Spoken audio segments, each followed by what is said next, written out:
Hey friends, my name is Allison Steele, and you're listening to Unravel with Allison. Unravel with Allison is a show where I take a concept that's got me in knots, and we unravel it together. Thanks for being here.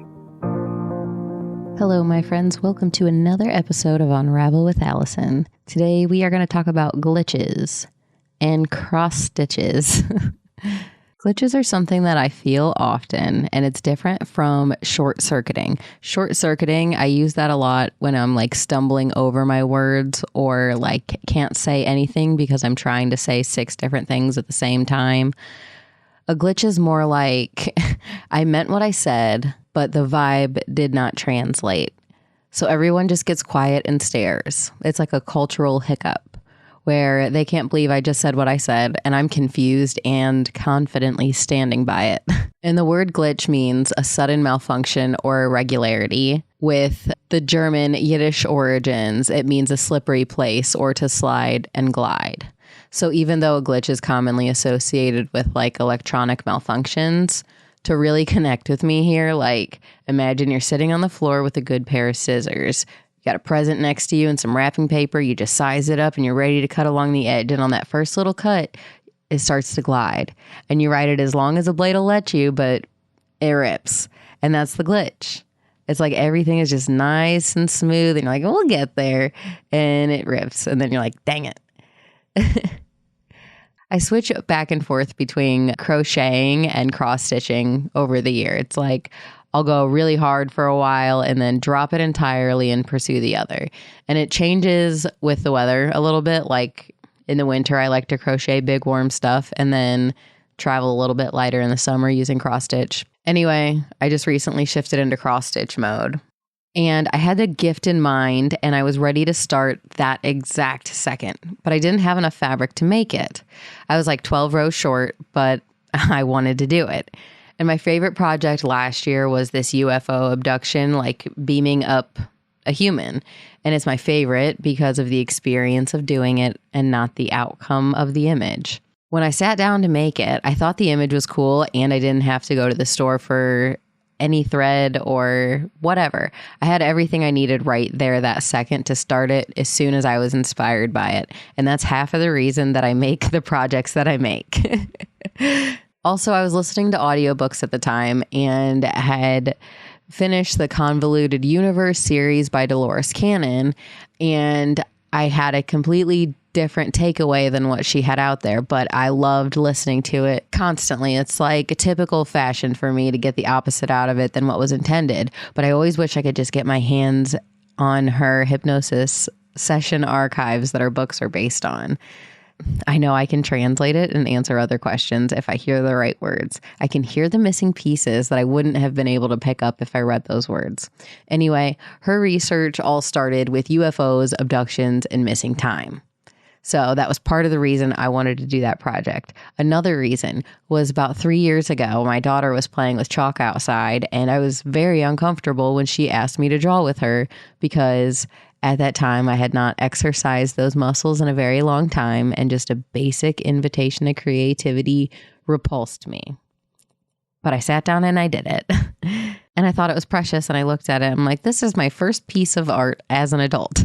I would never put my crochet or cross stitch projects into the creative bucket because I always had a pattern to start with. I felt productive when I did them, not creative. Even though I was doing both, I could only mentally claim production. So this little brick slab, the picture that I drew was the view of my house from where I was sitting, but I added a UFO beaming onto the spot on the driveway that I was sitting in while I drew it.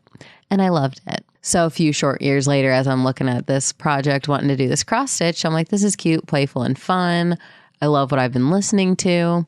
And cross stitch and crochet are also very different for me mentally because with cross stitch, I don't have to count as much as I do while I'm crocheting. I can rely on the relativity of this space that is available because there's an outcome in mind before you start. Beyond the idea of just, I'm going to do this pattern, there's fabric, there's a slate to be altered, there's something to start with. But when it starts to come together, you can use your previous stitches as a reference point. So instead of looking and be like, oh, I have to do 15 stitches, I can see that like, okay, this next row is just going to be one more stitch than the previous. And you just use less brain power.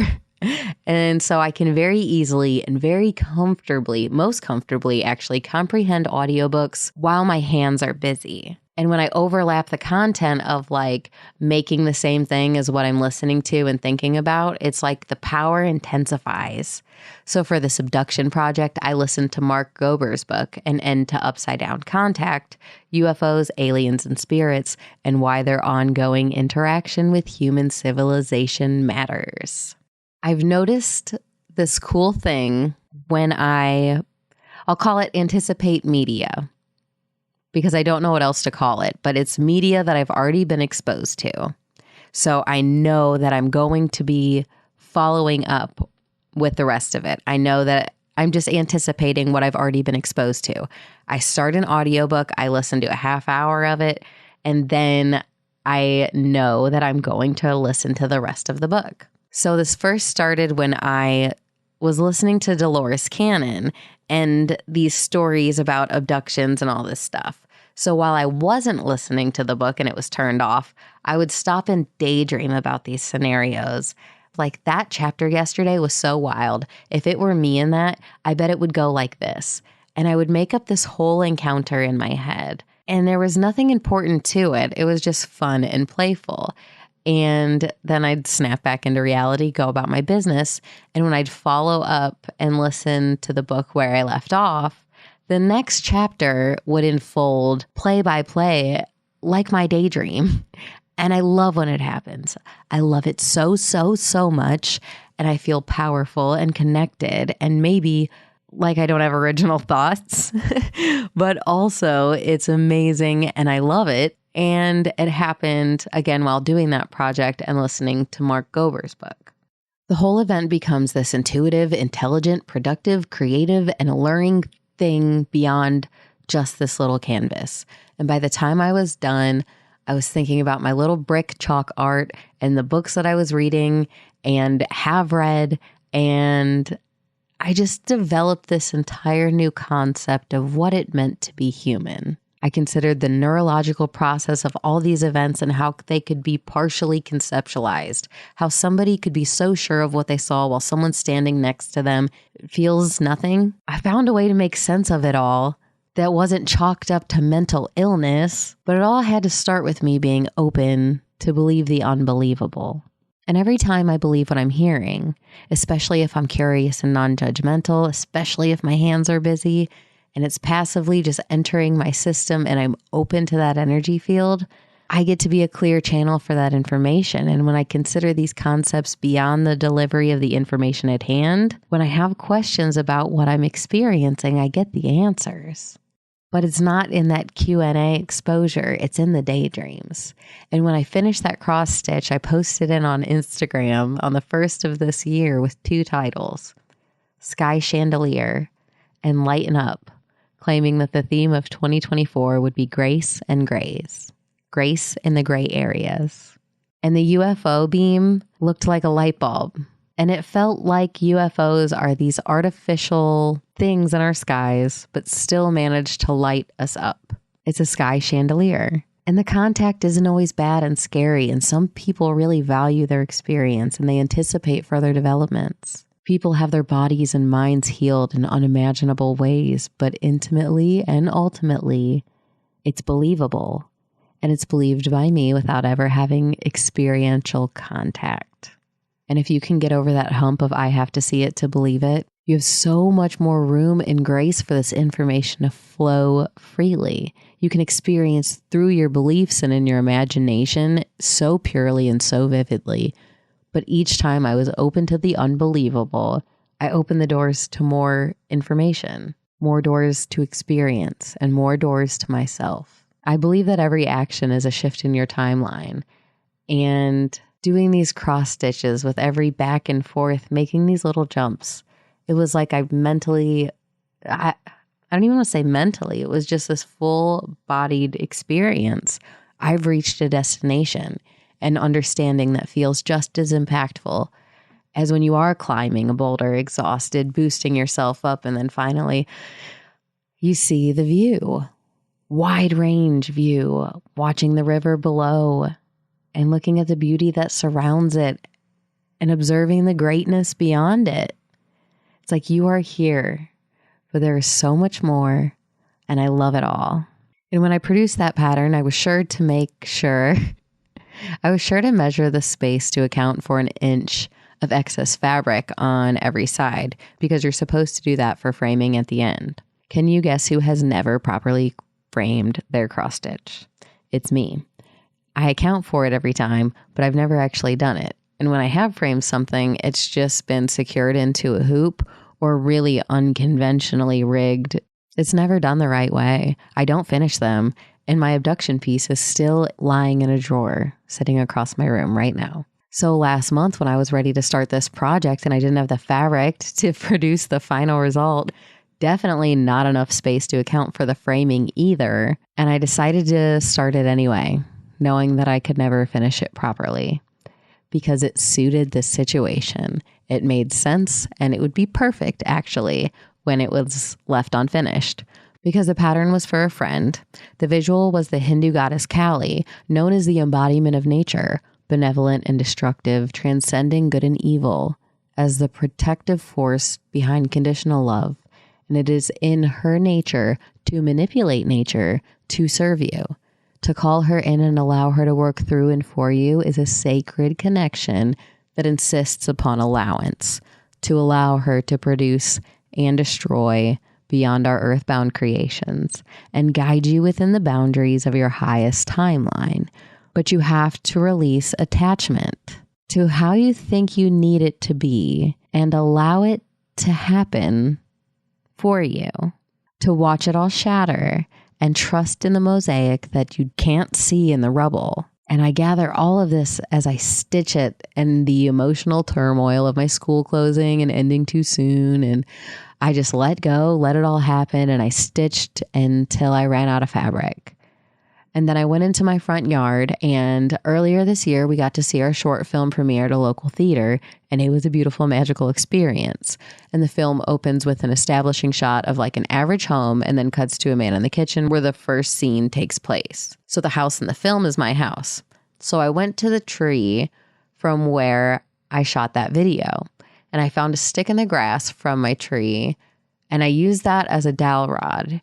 And I stitched the canvas to the stick from my yard. And then I crocheted a chain that attached on either end of the stick so it could hang on the wall as a tapestry. And the unfinished stitches at the bottom dangled with the thread that would have completed the piece if only the fabric existed. Going to school for multimedia production, I never had a job in mind for the end. I knew that on some level, I loved it and I wanted more of it. What I do is like multiversal is how I look at it. Like I've never made a balloon animal, but I've crocheted one and I've cross-stitched one. And it's just like taking one thing and seeing what else I can do with it. And it's fun to do cross projects like that. And it's fun to take skills from one or have inspiration from one and have it boost the other. So I call it multiversal production. So I've been doing multiversal production and I just didn't know media. So multimedia production made sense. I didn't like the idea of going to work in a new corporate world. I wanted to live my life. But I thought about how that might feel to really sit down, take a deep breath and think about the life that I want to live if I gave myself every single thing that I ever wanted. Even and especially if I couldn't financially afford it. My lavish dream world in full service to myself, giving myself truthfully and lovingly and selfishly and altruistically everything I want. I felt it in my heart in this big, giant, beautiful way. But the words I chose to use in consideration for a career path was, I want to get paid to be in the rooms that I can't afford to be in. But what that meant was I want to be valued for my perspective. I want to experience life, my life, the events, be in the mix and absorb it all. I want to take it back and spend time with it and highlight my experience and highlight your message and return the value with a skillfully, soulfully crafted gift. That is my favorite thing to do here. That is multiversal production. And there are thousands of ways to do it. It's who I am. I don't know how to make that a job. As I thought about my one-liner, I want to get paid to be in rooms that I can't afford to be in. It made sense to me in this big, beautiful, meaningful way. And I simplified it to this weird little sentence. And I claim that our words carry so much power, and I stand by it and I believe it. But I also believe that the words are just a vessel for the intent. It's my understanding that the intention behind the words matter more than the words. It is also my understanding that this notion is not shared societally, culturally, even though I believe it as a universal truth. I feel a debilitating expectation to put my thoughts into words. And the simplistic nature of my conversation make it hard to have them without a connection. When I try to convey a message in conversation, it's just a little ugly if I'm misunderstood, if the intention is not received and the words are open to interpretation. I don't really fare well through others' filters. My favorite band growing up was Relient K. They have a way of simplifying big feelings and turning it into music. And it'll be some goofy song that drops something heavy on your heart that makes you love it. And you can tell by singing the lyrics that they were written because they're fun to sing. It wasn't entirely written with an audience in mind. It was largely impacted by the bodily experience, the somatic feeling that is rhythmic and not in just a way. It's so funny. I've spent so many years singing these songs. It's such a specific thing that I haven't really found it with other bands. Maybe if I played instruments and understood music in that way, like a lot of music is written because it's fun to play, but I don't feel that way about singing other music. Relient K just is a vortex that invites playfulness. It gets my whole body involved. It takes ugliness and makes it okay. It takes beauty and amplifies it. And it's the first music that I was exposed to that felt like me. And I was so deeply connected to the relatability of it in junior high. And I still value every bit of it today as much as I did back then. And I got to see them play last month. And they're like not really touring, but they've played festivals this summer. But they had this little one-off concert plotted in the capital of their home state, which thankfully is just an hour away from me. And I joked afterwards that I couldn't tell if they played all of my favorite songs or if every song is just my favorite.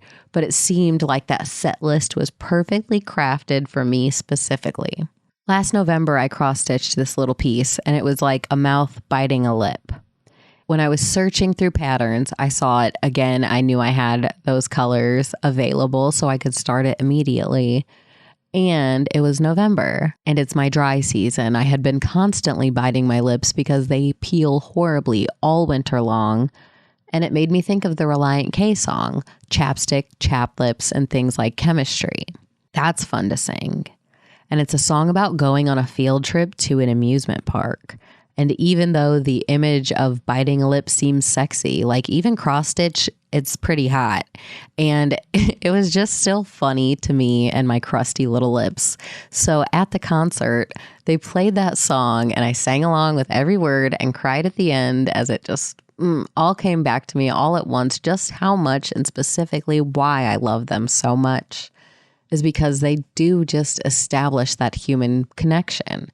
And even with my personal Christian background that I was denying while I grew up listening to this, I still valued the sentiment in their delivery when religious stuff came up. But it was this part of the song that reminded me of how I felt in junior high when I heard it and how I feel so often in existence, in conversation, when my words just aren't enough. It goes, when it comes to relationships, I'm the dumbest one. And I don't mean just with girls, I mean with everyone. Your illustrations always point out just what's wrong with me. It's chapstick and chapped lips and things like chemistry. Can I relate to you the way you relate to me? Can you help me out with my chemistry? I don't want to be perceived the way I am. I just want to be perceived the way I am. And all of that sticks with me because chemistry is not just about the class. It's about the connection. It's that last sentence. Always, always, I don't want to be perceived the way I am. I don't like how I'm perceived through other people's filters. I just want to be perceived the way I am. I want to remove the filters and just be okay with who I am and comfortable with you being who you are. When I first moved to Dayton, I had just dropped out of college. I had job applications in everywhere. I was embarrassed that I moved back in with my parents, and I just was ready to make some money and do something. The first job offer that I had, I took, and I was a seasonal sales assistant at the Sears Portrait Studio. I was 19 and I hated it. Picture day was miserable for almost every single family, and the company was constantly changing pricing and packaging on a weekly basis and communicating it poorly. I felt really stupid all the time. I made people mad all the time. I was really bad at that job. Nobody was happy to be there. Like, not just me staff-wise, the rest of the staff, none of the families.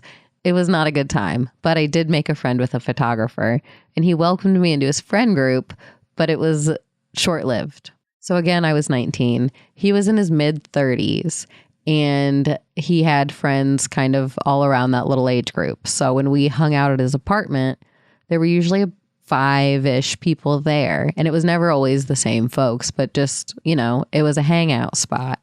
And we would have these little game nights, whatever, but everybody that was hanging out, it was casual, it was relaxed, and it was fun, but nobody was thriving. Nobody was doing great. Nobody was living their best life. But this was like the highlight of their week. And I was lucky and happy to be a part of it.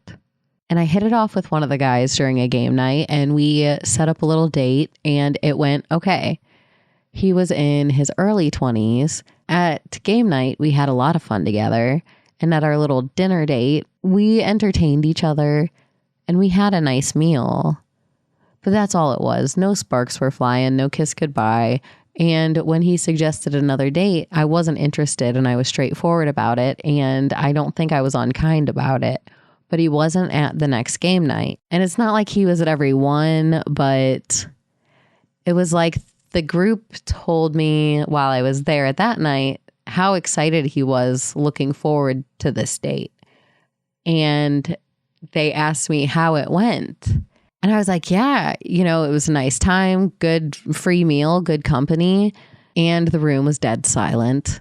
And the coworker and I didn't make much money. We talked about that often. And like I said, nobody in that room was thriving, like financially especially. Every single person in that room thought that I only dated their friend in exchange for a free meal. And even though I made that point, that was not the case entirely. And that was not my experience. But I was not invited back. And I felt bad that I was cut off at the first red flag. And I felt like that a lot. Like, I'm happily displaying my flag and it's perceived as red because contextually it doesn't make sense. But I used to feel like people would intentionally go out of their way to misunderstand me. Like, my intention is so clear, but if I can't find the right words, the words that I ultimately choose are like tossed back as a grenade, as if like I'm the one who pulled the pin. I didn't go on that date for a free meal, but I genuinely did appreciate that part of it and the company. And all of that can be true without wanting to further pursue a romantic connection. There may have been a better way to say it, but it is what I felt. But it was like, record scratch, CD skipping, a glitch in the system that powers everything down for a moment. And I used to hate it so much. I'd hate myself for making it happen. I'd hate others for not being able to relate to me. But I released it when it was apparent that it was just a misunderstanding. But that part where I got dismissed always hurt. Like, I was never given a chance to speak my piece. Not never, but if I did try to explain myself, that's when it felt like you're intentionally not able to hear this. But now I can see those glitches as a blessing instead of a hindrance. I used to be so anxious about this, practicing my lines before doing anything at all, going anywhere at all, where I might be questioned or have an opportunity to be misunderstood if I cared about it in the slightest. And I mean everywhere and anything. rehearsing these conversations, have loaded answers to simple questions so I wouldn't be misunderstood in basic conversations. And I've let go of that in the past few years. I've learned to be comfortable in my skin. I've learned to be comfortable to pause in conversation. I've learned that I like feeling comfortable having conversations with people, but it's not my responsibility to insist on comfort. If they think it's awkward that I'm going to pause before answering, that's okay. And it might get a little weird sometimes, especially if I really pause on it or giggle before I respond. But that's just authentically me, and I'm okay with it, especially if I'm in a good mood. When I'm not, I don't always love it. I spent the weekend at my mom's house with my kids, and we spent most of the time at her house. But the first night there, we ventured out a little bit. And that day, I just had really big feelings. Things have just been hard. And I felt out of touch with myself, and I didn't know how to talk to anyone. But I went to these events that put me in front of other people. And when someone asks me about my life, I don't really want to talk about it. I don't have those answers loaded anymore. And when I pause, I don't like what organically rises. I was just messy. And I feel the glitches. I know my answers don't make sense societally. They don't make sense personally either. I just have to remind myself it's not my job to comfort people for asking questions that I don't have good answers to. But I feel like that junior high kid who doesn't know how to talk to adults. And I'm just asking myself a different line of questioning right now to maintain my sanity. It all just happened so fast. So no, I don't know what's next. I don't want to talk about it.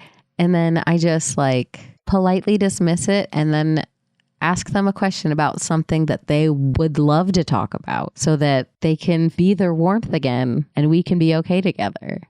What a dance, right?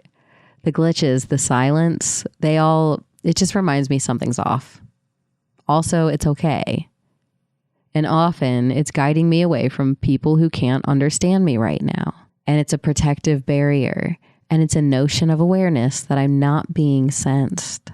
And maybe that I'm coming up on their barriers. And those gasps, those flinches, it's not about me or my barrier. But they can't imagine why I would plant a flag in that camp, regardless of how I color it. If it's too close to their danger zone, their lights are flashing red. And that's not my problem either. There's nothing wrong when I silence a room with my honesty. Especially if it's gentle. And there's nothing wrong with them either. It's just a realization that we are not creatively and emotionally collaborative right now. There's a disconnect. And if words are the only resource without consideration for intention, I highly value that glitch because I will not thrive in that environment. So one night I start watching Inside Out 2. I was only kind of tuned in. And I was more focused on the process of getting my kids tucked into bed that night. The kids and I were this weird little power unit. We were just making sense of each other on the trip. They asked me to stay and lay with them. And I kind of needed it too. So we lay into bed and they fall asleep almost instantly. And I did not. And like I mentioned before, I was grieving. I was sobbing, laying there by myself, fighting with myself in my head. And the one I liked the least was winning. It was just a nasty voice on repeat in my head, reminding me just how poorly I'm doing right now. I would combat it with gratitude. I would ask for guidance. I would push it away. I would conjure up protection. I did everything in my power to control the situation in my head, and I just gave up because I had no control and I was tired of fighting with myself. I turned over on my stomach and I started counting down from 100, and I was asleep before I got to 1. But the next day I felt better when I woke up. And I felt better that afternoon. And I just felt good with my family. And when it came time to put my son down for a nap, I went into my siblings' room and laid in their bed. And they have a ceiling fan with the pull strings for adjusting the light and the fan speed. And I'm going to call these charms because they were so charming. Attached to these pull strings, one of the charms was a tampon and the other was a tiny baby, like the ones that are baked into the Mardi Gras king cakes. And as we're laying there, the fan is turned on and it's The tampon and the baby are just dancing together, like in and out of sync, back and forth in rhythm, like inconsistent, but just going. And I was mesmerized and I was comfortable.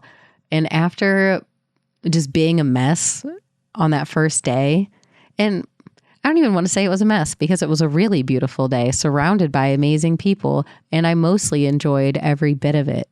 But I was unkind to myself anytime I spoke to myself, and I felt it shifting. I was starting to settle down. I found peace and quietness and happiness with the little tampon and the baby fan dance. And even though it's just a ceiling fan with charming little charms, I was like, yeah, sky chandelier, lighten up and give yourself grace in the gray areas. I finished the movie that day, and if you don't want any spoilers from Inside Out 2, I suggest we part ways. Goodbye. I love you. Thank you for being here. If you're still here, listen to this. I watched the rest of the movie, and Inside Out 2, Inside Out, the idea here is that the characters of the movie are the emotions inside a girl's body. The emotions take helm of the mental control board. So if joy is in charge, the body is joyful. If anger is triggered, he takes over the control board to play his role. They all take cues as the body moves throughout the world. That's how this works. So this movie, she's going through puberty and anxiety shows up and stirs the pot. So there's a scene called the brainstorm where anxiety is running the control board and everything goes haywire and starts an anxiety tornado in the control room, and it's a mess. Joy comes in using everything in her power to combat the anxiety, projecting happy memories and good feelings, and anxiety is interfering and altering all of it. Joy finally makes it to the helm and dips inside the anxiety tornado to see at the eye of the storm, anxiety is stuck, glitching out. Joy removes anxiety from the helm and establishes joy as the primary sense of self. And then she goes and removes that too. And all the emotions sit around, stare at her like, what are you doing? And they all let go. All of the emotions just sit and wait it out and love her anyway and let the body decide for itself who it is, because even the emotions know that they don't define her. And as I'm watching this, I'm like perched up and my jaw's dropped and I'm like, ooh, I listened to the self-talk of the girl in the movie and the way that as the emotions are manipulating her, and they're just like me tossing and turning in bed the other night. I'm not good enough on repeat, constantly combated with positivity projections before just finally allowing it to exist. And as much as I hated fighting with myself, crying in bed at night, I still love it. I am amazed when I anticipate media that I've already been exposed to, when I accidentally predict the next scene in my head, and when I fight with myself before falling asleep, but it comes together in this way. I have more gratitude than I can ever express, and I love when it happens. And all of that fuss, just with the help of my family, who just loves me regardless of my mood. They support me in ways that I didn't know I needed, and remind me that I'm loved and that I'm safe and that I'm strong and I'm really doing okay, and I can see it for myself again and thank every glitch along the way. Thanks for listening to another episode of Unravel with Allison. You can find me on Instagram, Facebook, and TikTok at Unravel with Allison. Follow, subscribe, keep in touch, and stay up to date on new episodes. If you'd like to support the show, start with the algorithm. Rates and reviews always help to spread the message. Thank you for being here, and I'll catch you next week.